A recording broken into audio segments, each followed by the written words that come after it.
네, 네, 반갑습니다. 협동조합의 명칭이 울림이라고 돼 있어서 그게 왜 물림이 됐나 했더니 우리 오시오 이사장의 목소리에 울림이 있네요. 네. 제가 뭐 특강을 한다고 하지만 실은 제가 일방적으로 그냥 뭐 이렇게 한마디 하고 이렇게 가는 것보다는 여러분들과 상호 교감하는 속에서 여러분들 목소리가 많이 들었으면 좋겠어요. 그래서 거기에 대해서 또 제가 한마디 하고 여러분 한마디 하고 이렇게 가면은 좋을 텐데 그냥 일방적인 이야기는 한순간 그냥 지나고 나면 또 다 잊혀져 버리지 않습니까? 그래서 여러분들이 제가 이야기하는 중에라도 언제든지 좀 반론도 제기하고 느낌을 이야기하면 더 좋겠다는 생각을 해봅니다. 방금 우리 오시오 이사장께서 정치에 대해서 알게 됐다 이렇게 말씀을 하셨어요. 아마 여러분들은 지금 20대, 30대겠죠? 예. 네? 40대는 없죠? 40대도 있나요? 40대 조금 있나요? 예. 아마 자기 나름대로 세상을 살아왔겠죠. 자기 나름대로 옳다고 생각하는 길, 자기 나름대로 뭐 보람 있다고 생각하는 일, 이렇게 하면서 세상을 살아왔겠죠. 그런데 그러면서도 내가 살아온 길이 과연 옳은 길인가? 그리고 앞으로는 또 어떻게 살아가야 될 것인가? 한편으로는 자신이 있으면서 또 한편으로는 자신이 없기도 하죠. 그렇죠? 예. 저도 마찬가지였습니다. 제 20대를 둘러보고 30대, 40대, 50대를 둘러봐도 지금의 나를 내가 된 것은 한 40대 후반이나 50대에서 지금의 나가 된 것 같아요. 참 자신 없는 세상을 살았었거든요. 그리고 그냥 20대, 30대 때 뭐 분명히 옳게 살려고 노력을 한 것은 틀림없는데 항상 좌절도 많이 한 것 같고 그러거든요. 현실의 벽에도 많이 부딪히고 경찰서에 가서 막 경찰들하고 싸우기도 하고 막 이렇게 하면서 여기까지 왔는데 그러면서 제 나름대로 깨달은 것들이 아까 우리 오시오 이사장 말씀하신 대로 정치의 중요성입니다. 그러니까 이걸 냉정하게 자기 자신만을 보지 말고 대한민국 전체를 보고 세계 속에서 대한민국 전체를 한번 바라보십시오. 그러면 이런 말을 했거든요. 저기 기 소르망이라고요. 프랑스의 세계적인 석학이죠. 책도 많이 썼어요. 한국에 관한 책도 썼습니다. 또 다른 책에서도 한국에 관한 언급이 몇 개 나와요. 제가 기소르망 책을 많이 보진 않았고 한 두세 권 봤는데 이런 이야기가 나옵니다. 그 경제는 거짓말을 하지 않는다라는 기소르망의 책을 보면요. 세계적으로 경제 발전의 원천, 경제 발전의 원동력이 뭐냐를 가지고 경제학자들 간에 수백 년 동안 논쟁을 했다고 돼 있어요. 그러니까 어떤 경제학자는 자원이 대국이고 자원이 부국인 나라가 부강하게 발전했다. 어떤 경제학자는 인구, 사람 이걸 가지고서 그런 어떤 것들도 있고 그랬는데 기소르망이 대한민국을 보면서 뭐라고 말을 했냐면 수세기 동안 계속됐던 경제 발전의 원동력이라고 하는 논쟁에 대한민국이 종지부를 찍었다 그랬습니다. 그게 무슨 말일까요? 대한민국을 보니까 대한민국이 경제 발전에서 이렇게 쭉 온 것을 보니까 그것은 자원도 아니다. 인구도 아니다. 뭐 땅덩이의 크기도 아니다. 그런 뜻이겠죠. 그러니까 세계가 보는 대한민국을 제가 말씀을 드리면 2004년에 노엄 촘스키라는 미국 MIT 대학원의 교수가 있습니다. 아마 좀 우리나라의 진보적인 정치학자로서 많이 알려져 있는데 뭐 책은 좀 어렵고 그래가지고 그렇게 많이 팔린 것 같지는 않아요. 그런데 이 촘스키 교수가 MIT 대학원의 그 MBA 과정에서 한 학생이 물었습니다. 교수님, 현실 세계에서 가장 바람직한 발전 모델을 보이는 나라가 어디입니까? 이렇게 한 학생이 질문을 하니까 2004년 이야기입니다. 그러니까 지금부터 10년 전 이야기죠. 노엄 촘스키 교수가 이렇게 대답했어요. 그것은 한국입니다. 그러면서 이유를 설명했어요. 한국인은 제국주의 식민 지배를 딛고 일어나서 다른 나라에 종속되지 않고 독자적으로 경제 발전을 이룬 동시에 독재 정권의 항거에 평화적인 방법으로 민주주의를 이룩했습니다. 세계 최고의 휴대전화와 인터넷 보급률을 자랑할 정도로 첨단 기술이 온 국민에게 골고루 퍼졌고 2002년에는 네티즌의 힘으로 개혁적 정치인을 대통령으로 선출할 만큼 풀뿌리 민주주의가 발전했습니다. 이렇게 이야기를 했어요. 제가 이걸 풀어가지고 한번 말씀드려 볼게요. 자, 첫 단계가 이겁니다. 제국주의 식민 지배를 딛고 일어나 다른 나라에 종속되지 않고 독자적으로 경제 발전을 이룬 동시에 이걸 한 가지로 말할 수 있어요. 이것을 우리가 지금까지 이야기했던 발전 단계로 보면 세 마디로 하면 뭐라고 표현할 수 있습니까? 산업화요. 네, 산업화. 아, 대한민국은 산업화에 성공했습니다. 이거죠. 그 다음에 두 번째 단락. 독재 정권의 항거에 평화적인 방법으로 민주주의를 이룩했습니다. 그랬습니다. 자, 이건 또 세 마디로 뭐죠? 민주화죠. 예. 그리고 나서 그 다음 세계 최고의 휴대전화와 인터넷 보급률을 자랑할 정도로 첨단 기술이 온 국민에게 골고루 퍼졌다고 그랬습니다. 자, 이건 세 마디로 뭐죠? 정보화 내지 산업화죠, 이제. 예. 정보화가 맞습니다. 아까 산업화는 이야기했고, 산업화, 민주화, 정보화. 세 가지를 다 말한 거예요. 자, 우리가 1945년에 해방이 돼서 70년, 이때는 이제 70년도 아니죠. 60년이나 그렇지, 60년이죠. 60년이 됐을 때, 대한민국을 노엄 촘스키 교수가 산업화, 민주화, 정부화를 달성한 나라. 그러니까 이런 나라는 세계적으로 대한민국밖에 없다 이 말이에요. 응? 해방 이후에 제국주의 어떤 식민지에서부터 시작해가지고 산업화, 민주화, 정부화를 이룬 나라는 대한민국밖에 없다. 그러니까 학생이 말한 대로 가장 바람직한 발전 모델을 보인 나라다. 그렇게 말한 거죠. 그러니까 말하자면 세계는 대한민국을 그렇게 보고 있습니다. 정말 이상한 나라, 신비한 나라예요. 어떻게 저 나라가 저럴 수가 있지? 이런 걸 보였다는 말이죠.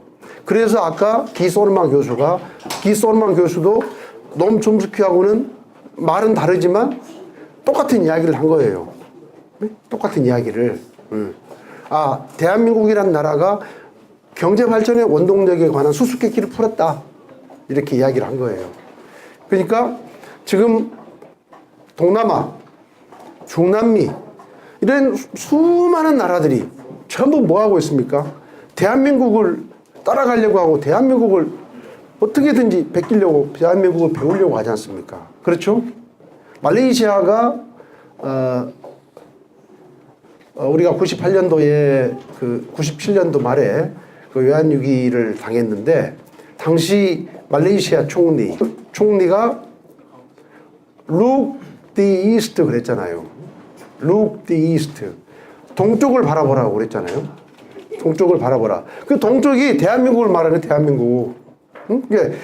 대한민국이란 나라가 말레이시아에 비하면 자원도 없고 영토도 작고 그런데 어떻게 인구도 적고 그런데 왜 저렇게 됐을까? 대한민국을 보고 배우자라고 해서 그렇게 이야기를 한 거예요. 마하티르 수상이 그렇게 말을 했어요. 그러니까 세계는 대한민국을 아주 비상한 관심으로 보고 있습니다. 그런데 정작 우리 자신 대한민국에 살고 있는 대한민국 국민들의 행복지수가 그렇게 높지 않아요. 그렇죠? 네. 높지도 않고 항상 누구한테 물어봐도 항상 좀 비관적이고 하여튼 현실에 만족하지 못해요. 그럼 언제 만족할까? 아마 이런 상태에서는 10년 지나도 아마 대한민국 국민들의 만족도, 행복지수가 높아질 것 같지 않습니다. 그래서 이제 여러분들한테 해서는 안 될 말일 수도 있지만 우리 대한민국 국민 모두에게 제가 이야기를 한다면 목표 이상은 높게 갔더라도 그 목표와 이상이 달성되지 않았다고 해서 불만족스럽게 하지는 말자 이거죠. 불만스럽게 하지는 말자.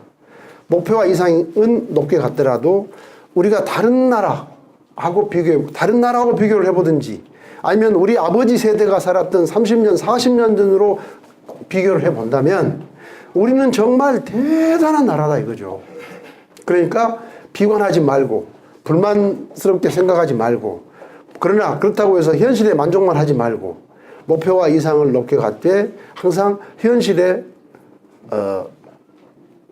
어떤 그 대견스럽게 생각하면서 10년 뒤, 20년 뒤를 바라보면 좋겠다는 생각을 합니다. 아무튼 객관적인 대한민국은 정말 세계적으로 대단한 나라임에 틀림없어요. 그리고 그러면 언제부터 이렇게 됐을까? 역사적으로는 이제 그걸 좀 봐야 되겠죠. 언제부터 대한민국이 이렇게 됐을까?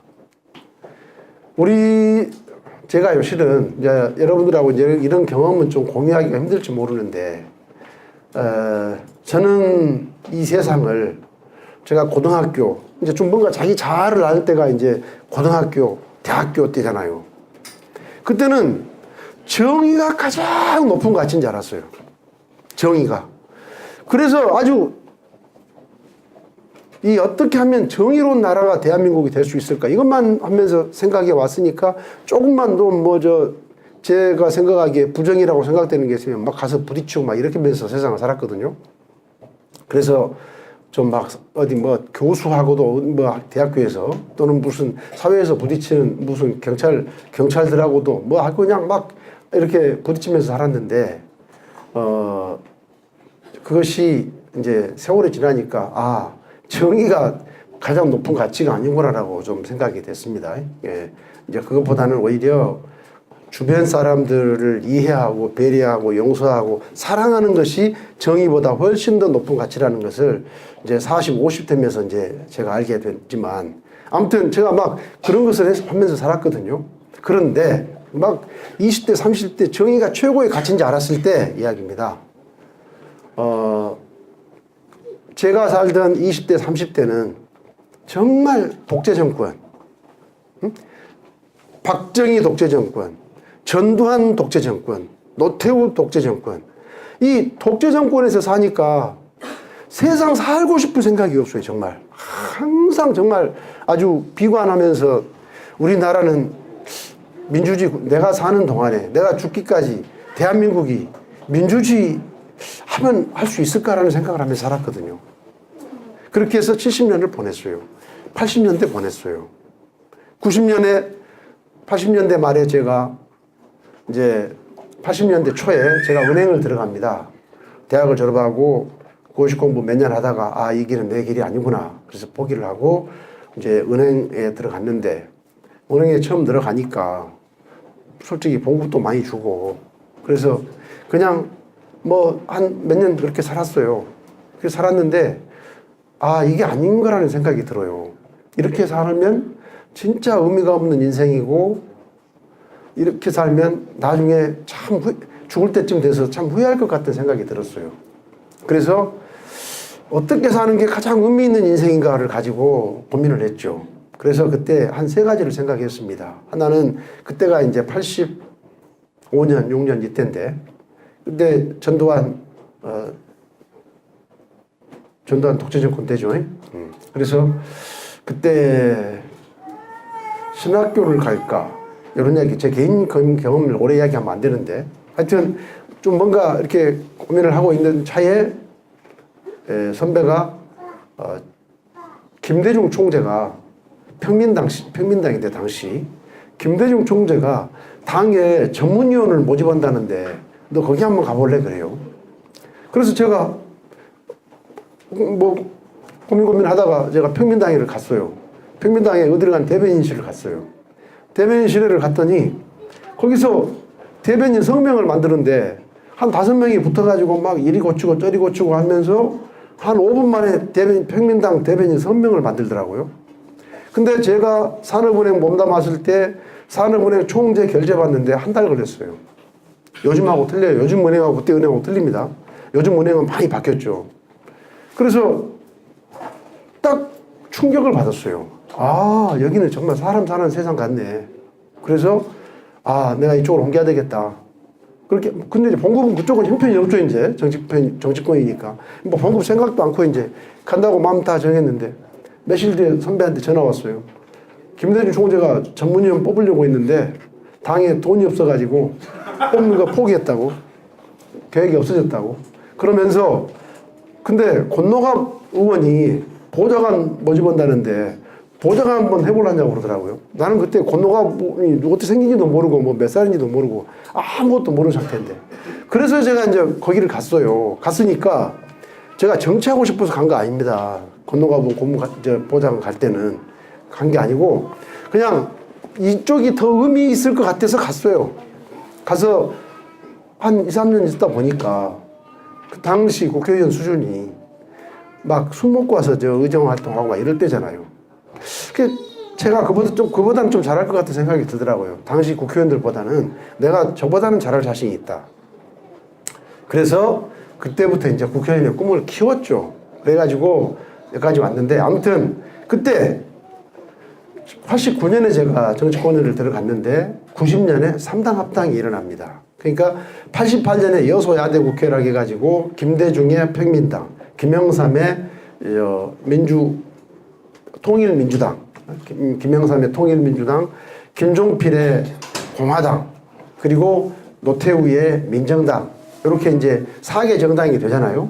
그래서 여소야대 야당 3개를 합한 게 이제 여당보다 의석수가 많아서 여소야대가 됐는데 그 노태우 대통령이 여소야대 상황을 못 견디고 결국은 김영삼, 김종필과 함께 3당 합당을 하잖아요. 90년에. 그렇죠? 딱 여소야 3당 합당이 되는데 그것이 뭐냐면 다시 옛날로 돌아가면서 그때 이제 87년, 88년에 뭐였냐면은 88년, 89년에 막 50 청산한다고 해서 50 청문회를 하고 또 과거 50 청문회를 하고 5.18 청문회를 하고 그럴 때예요. 그러니까 막 그때 국민들이 정말 신이 났을 때죠. 신이 났을 때인데 딱 90년에 3당 합당이 되면서 다시 과거로 돌아갔어요. 그리고 호남이 포위가 됐어요, 이제. 호남을 놔두고 노태우의 대구 경북, 김영삼의 부산 경남, 그리고 김종필의 충청권이 호남을 완전히 포위해버렸잖아요.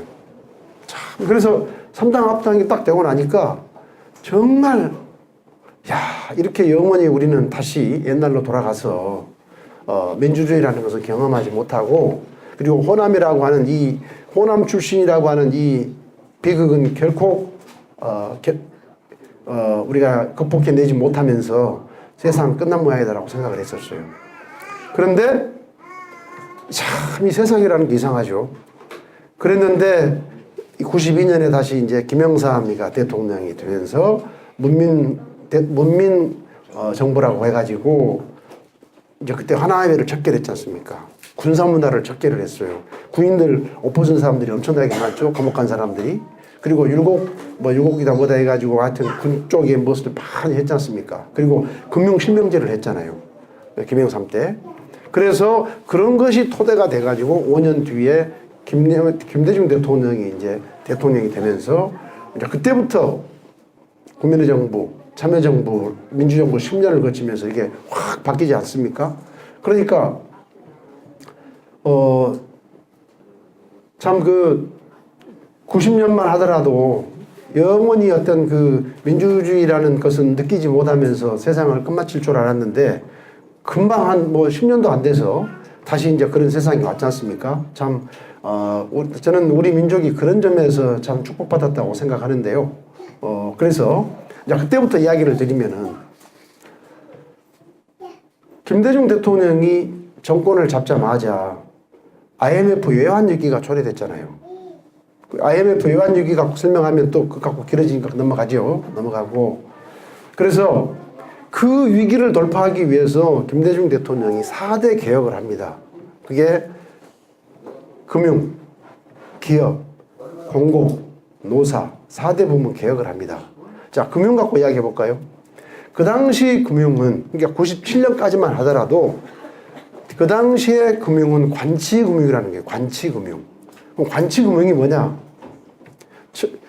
이 시중은행도 그 당시는 전부 정부 소유예요. 뭐 요즘 그 당시 시중은행이 많이 없어져 버렸는데 이제 와서 그걸 애환위기를 극복하는 과정에서 시중은행이 많이 없어졌긴 했지만 그때는 우리은행도 없었어요. 우리은행도 없고 주택은행, 국민은행과 주택은행이 합병되고 막 이렇게 하면서 아무튼 그 당시 시중은행들은 전부 정부 소유예요. 그래서 어떻게 되느냐? 산업은행도 국책은행으로서 전부 정부 소유고. 그래서 야, 어떤 기업한테 야, 너는 조선을 해라. 그런데 뭐 예를 들어 정주영 회장한테 조선하라고 그랬어요. 뭐 석유화학을 해라. 뭐 해라. 이렇게 해가지고 딱 하게 만들어 놓고 돈 없는데요. 그러면 돈은 내가 만들어 줄게. 그래가지고 은행에다가 신청하면은 야, 무조건 대출해줘. 응? 뭐 사업성 검토고 뭐고 담보고 뭐고 필요 없어요. 그냥 정부가 다 알아서 어느 기업에 몇백억, 몇천억, 몇 조 대출해줘라. 그 잘못되면은 돈은 전부 정부 다시 메꿔줘. 은행도 손에 안 봐. 그러니까 그런 식의 이제 그걸 관이 지배하는 금융이라고 그래서 관치금융이라고 하잖아요. 그러니 그 관치금융에서 은행이 건전해질 수 있겠습니까? 그 관치금융에서 기업이 경쟁력이 있을 수 있겠습니까? 돈 가만히 있어도 돈이 들어오는데 무조건 투자만 하면 되는데 그래서 그 당시 대우그룹이 부도가 났죠. 결국 98년도에 부도가 났는데 대우그룹을 우리 그때 수준에서 대우그룹을 분석을 해보니까 대우그룹 자산이 100조였어요. 100조. 이게 소위 회계장부에 의해서 나타나는 대우그룹의 자산이 100조. 자산이라는 게 뭔지 알죠? 자산은 뭐냐면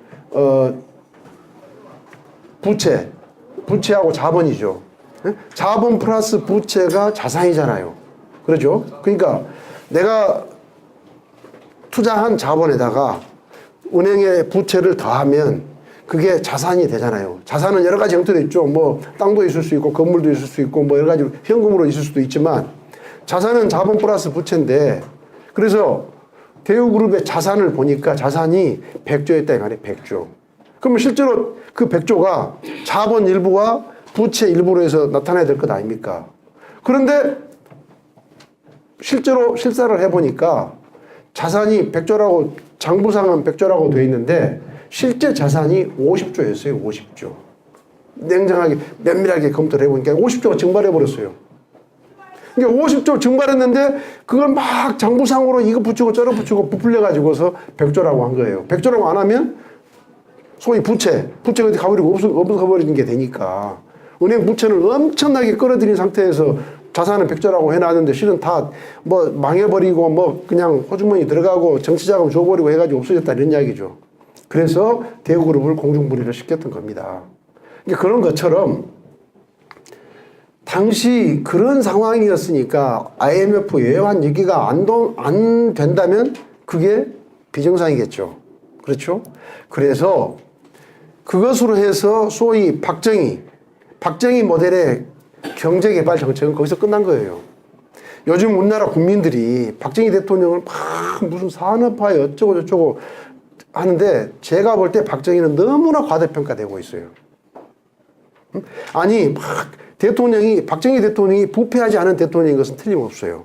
어디 남미나 어디 이런 쪽에 그 소위 통치했던 사람들에 비해서 돈을 막 사적으로 끌어쓰고 한 그런 사람이 아닌 것은 틀림없는데 그렇다고 해서 아주 올바른 경제정책을 썼느냐 그건 아니다 이거죠.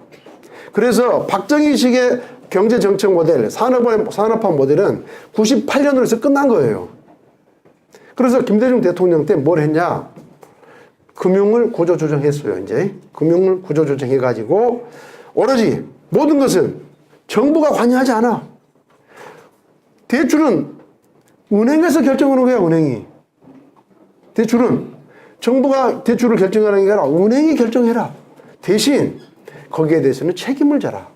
그래서 요즘 은행은 대출 결정권자가 전적으로 책임을 져요.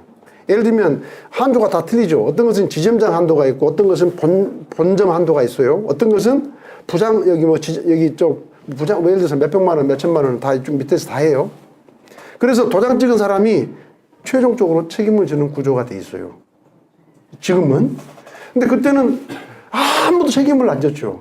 근데 그래서 요즘에는 담보대출, 신용대출 다 내부적으로 규정 만들어가지고 최종적으로 이 회사는 대출을 해줘도 됩니다라고 최종적으로 한 사람이 그 대리가 그 과장이 책임을 지게 그렇게 돼 있어요. 어느 은행이나. 그러니까 요즘에는 은행장도 야 어디 누구한테 대출 해주라 이렇게 말 안 씁니다. 했다가는 거기다가 딱 적어요. 이건 은행장 지시로 대출했다고 딱 적어놔. 그러면 나중에 사고 터지죠. 그러면 은행장이 책임져야 돼. 은행장이 그리고 감옥 가야 돼. 그러니까 은행에 요즘 그런 것들이 많이 없어졌습니다. 그래서 그게 금융개혁이에요. 이것이. 그게 금융개혁. 은행 스스로 판단해서 은행 한다는 것. 그 다음에 이제 기업 개혁을 했죠. 기업. 금융개혁, 기업개혁을 했는데 기업개혁이라는 것은 뭐냐면 기업이 지 마음대로 갔다가 뭐 사업 결정하고 뭐 돈 끌어들이고 뭐 결정하고 그거 안 된다. 이사회를 구성해라. 이사회를 실질적으로 구성을 해라. 그래서 요즘 사회이사 제도가 생겼잖아요. 그렇죠? 사회이사 제도. 그래서 그 기업과 관계없는 외부의 그 사람들을 갖다가 사회이사를 해가지고 거기에서 이사회에서 모든 것을 결정을 해라. 그리고 그 찬성한 이사들은 거기에 책임져라. 요즘 사회이사 뭐 봉급받고 들어갔다가 그 회사 만약에 부도를 하고 그러면 사회이사들 다 책임져야 돼요. 근데 지금도 재벌들은 그게 안 되고 있어요. 그래서 그걸 고쳐야 됩니다, 지금. 아무튼, 그리고 기업의 부채 비율을 그 당시 대우가 부도가 났을 때 대우의 부채 비율이 800%인가? 900%인가? 됐어요. 그러니까 자본이 100이면 부채가 800이에요. 그러니까 얼마나 많은 은행빚을 썼습니까? 근데 요즘에 들어서 우리나라 기업의 평균 부채 비율이 100에서 200입니다. 좋은 회사들은 부채 비율이 100이나 되고 좀 나쁜 회사들도 한 200 정도밖에 안 돼요. 그러니까 아주 재무구조가 튼튼해졌죠. 그래서 뭐 돈 벌어가지고 그냥 빚 갚고 나면은 아무것도 아닌 그런 것이 아니라 요즘에는 그런 것들이 재무구조나 이런 것들을 다 이제 상당히 맑고 투명하게 지금 해놓은 상태예요. 그 다음에 말이 길어지니까 공공과 노사는 생략할게요. 뭐 공공 부문에 있어서 이제 했다는 건 노사는 이제 노사정 대타협을 했다는 것이고요. 뭐 그런 것들인데 하여튼 제일 중요한 게 금융하고 기업 구조 조정이었으니까 그렇게 해서 요즘에 어떤 기업 경영 모델이 만들어졌어요. 그러니까 그것은 어떻게 보면 김대중 대통령이 처음으로 시도를 한 겁니다. 그래서 여기까지 왔어요. 근데 이명박 정권 오면서 지금 다시 재벌 대기업들이 너무 다시 비대해지고 있습니다. 그래서 이제 그런 것들이 지금 우리 경제가 지금 잘못되고 있는 것 중에 하나인데 아무튼 그러면서 노무현 대통령이 들어와서 또 아주 경제에 관해서 획기적인 개혁을 합니다. 그게 뭐냐? 정경유착이라는 거예요. 정경유착. 물론 정경유착은 김대중 대통령부터 시도를 해서 노무현 대통령 때 완성이 됐어요. 정경유착이라는 말 들어보셨어요? 정경유착. 정치와 경제가 유착 붙어있다 이 말이죠. 그걸 정경유착이라고 하는데 정경유착을 김대중 대통령 때 시도를 했습니다. 상당 부분 했는데 완결이 안 됐어요. 그걸 노무현 대통령 때 했죠. 했는데 어떻게 했느냐? 김대중 대통령이 딱 정권을 잡으니까 우리나라 당시 한나라당은 말할 것도 없고 대기업들 소위 우리나라의 기득권층들이 벌벌 떨었어요. 벌벌 떨었어. 정치 보복을 할 줄 알고. 그래서 막 머뭇거리고 있을 때 이게 과거 정권들이 다 그랬잖아요. 아니 전두환에서 노태우로 넘어갈 때도 얼마나 많은 전두환 쪽 사람들이 노태우에 의해서 숙청이 됐습니까? 에? 전두환 정권이 잡았을 때 박정희 사람들이 얼마나 많은 사람들이 숙청이 됐어요. 그런데 지금 50년 만에 수평적인 정권 교체가 일어났으니까 우리나라의 기득권층들이 얼마나 겁을 먹고 있겠습니까? 그중에 우리 재벌 대기업들은 어떻게 했어요? 그래서 김대중 대통령 자서전을 보면은 그 말이 나옵니다. 98년도에 3월 달인가? 김대중 대통령이 재벌 회장들을 전부 불렀어요. 불러가지고 이렇게 이야기를 합니다. 나는 역대 정권으로부터 피해보고 보복당했지만 나는 여러분들한테 보복하지 않습니다. 그러니까 그렇다고 해서 여러분들은 나한테 무슨 돈도 갖다 줄 필요 없습니다. 과거에는 다 돈 갖다 줬잖아요. 정경유착이 그거 아니에요. 정경유착을 설명하면 이거예요. 일단 재벌 대기업들이 정치권, 특히 집권 여당이나 이런 쪽 대통령 이런 사람들한테 수백억, 수천억을 갖다 줘요. 갖다 주고 그러면 독점적으로 어떤 사업을 줘. 예를 들어서 원자력 발전소를 할지, 고속도로를 할지, 무슨 아주 예를 들어서 SKT 같은 거, 노태우 때 해먹었던 게 그거죠. 소위 지금 SK텔레콤이 한국이동통신이었잖아요. 예? 011. 그런 것들을 다 주고 017하고 합쳤죠. 포스코가 했던 017하고 신세계통신하고 합쳐가지고 그걸 SKT한테 줬지 않습니까? 그래서 이렇게 만들어졌잖아요. 그래서 우스운말로 노소영이가 누굽니까? 최태원. SK그룹의 총수가 최태원이죠. 부인이 노소영이죠. 그 정도는 아시죠? 노태우 딸 둘이 결혼을 했잖아요. 해서 이제 둘이 지금 별거 중이에요. 별거 중인데 이혼하는 조건으로 노소영이가 야 나한테 오카인 호텔 달라고 그랬어요. 그랬더니 택도 없는 소리 하지 말아야겠단 말이에요. 그랬더니 야 너 나하고 결혼하기 전에는 SK라는 게 누구 자전거 회사 아니냐. 스마트 복지 학생본 만드는 회사야 SK가. 그러니까 너 옛날 나하고 결혼하기 전에는 학생본 만들고 자전거 파는 회사에서 지금은 SK라는 석유화학도 하고 SKT라고 하는 통신회사도 하고 그 다음에 요즘에는 하이닉스 반도체도 인수하고 어마어마하게 했는데 다 우리 아버지가 너 도와준 거 아니냐. 그러니까 오카이 호텔 내놔라. 그게 안 되고 있죠 지금. 하여튼 그랬단 말이에요. 그러니까 정경유착이라는 게 그거다 이 말이에요. 뭔가 그냥 인허가 뭘 이렇게 확실하게 밀어주고 그러고 나서 천문학적인 정치자금을 받는 그 관계가 정경유착인데 다 그렇게 했어요. 그리고 정치권에 잘못 빼면은 재벌 대기업은 금방 하루아침에 망하고. 그래서 전두환이가 대통령 됐을 때 국제그룹이 망해버렸잖아요. 그렇죠? 네. 국제그룹이 전두환한테 잘못 보여가지고 망해버렸어요. 하여튼 그런 것이 정경유착인데 김대중 대통령이 재벌 회장들을 불러다가 나는 여러분들한테 돈도 받지 않는다. 대신 이제 당신들은 세계를 무대로 뛰어라. 세계를 무대로 세계적인 경쟁력을 키워서 대한민국 경제를 발전을 시켜라. 그렇게 말했어요. 그래서 그 대신 그러니까 이제 한편으로는 기업하기가 쉬웠었잖아요. 그전에는 정경유착이 있으니까. 돈만 갖다 주면 특혜 주니까 너 연구하고 노력할 필요가 없어. 재벌 대기업이. 그러잖아요. 돈만 갖다 주면 그래 너 이동통신해. 너 발전소 지어. 그러니 고속도로 만들어 하니까 가만히 앉아가지고 돈을 버니까 연구 개발할 필요가 없어요. 그런데 이제는 세계 속에서 재벌들끼리도 경쟁하고 세계적인 기업들하고도 경쟁을 해야 되니까 자기 경쟁력을 안 키울 수가 없잖아요. 오늘날의 삼성, LG, SK 다 자기들이 노력해서 됐다고 생각하면 그건 큰 오산이에요. 이 정치권에서 그런 큰 틀에서의 제도개혁 이런 것들을 만들어주지 않았으면 오늘날의 삼성이 없습니다. 삼성은요, 제가 한번 삼성이 얼마나 실패했는가 한번 말해볼까요? 95년인가 6년인가 이건희 꿈이요 자동차 회사예요. 자동차 회사. 네? 이건희는 지금도 자기 자동차가 한 대여섯 대 있어요. 그것도 세계적인 자동차들. 그리고 밤중에 자기 혼자 돌아다니면서 운전해. 이제 지금은 운전도 못하고 누워있지만. 근데 이건희 평생 꿈이 자동차 회사였어요. 그래서 삼성 자동차를 한 거예요. 근데 삼성 자동차 어떻게 됐어요? 망해버렸죠? 네? 삼성이 투자한 돈이 3조가 되는데 2조 5천억, 3조 정도 되는데 나중에 그것을 르노아한테 넘길 때 어떤 조건으로 넘겼느냐. 자기 총 투자한 돈을 한 푼도 건지지 못하고 빚을 자기가 다 안고 갔어요. 삼성이. 그렇게 해서 르노아한테 넘기고 끝났어요. 그러니까 삼성이 하면 다 성공하는 거 아닙니다. 지금 삼성물산 삼성물산, 삼성엔지니어링 지금 계속 적자예요.